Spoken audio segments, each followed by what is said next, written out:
he was certainly among the greatest of ornithological artists, and he was only a teenager.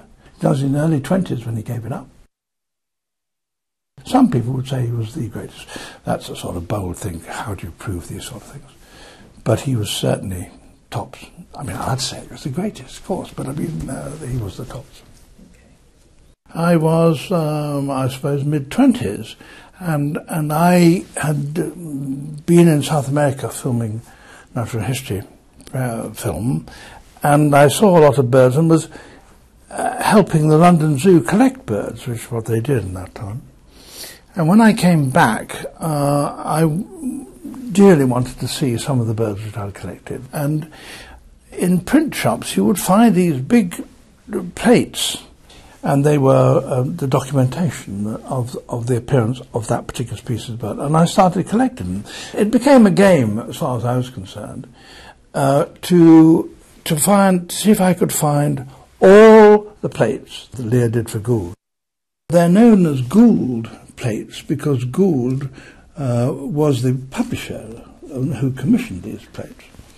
But the best of them were by Lear. And I eventually came to the conclusion that really there is no finer bird artist than Lear, certainly of his period.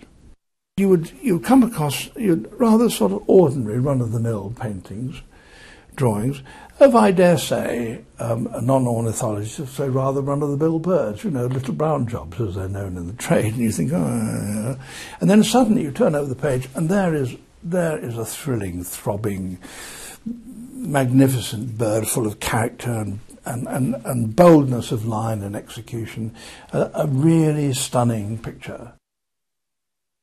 The great eagle owl is a magnificent plate.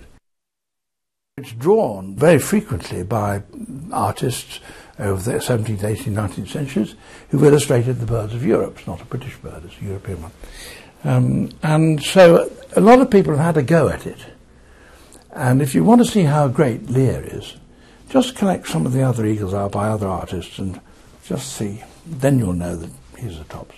And he is a great poet, there's no doubt about it, a great nonsense poet, but of course the point about nonsense is that it's full of sense. And some of the last poems by Lear, "Oh, my aged Uncle Arlie, sitting on a bag of barley, in his hat a railway ticket, by his side a friendly cricket, but his boots are still too tight." And that's, of course, Lear. Arlie is an anagram of Lear. And the sheer fantasy, but conjuring of mood, which are in those poems, is haunting.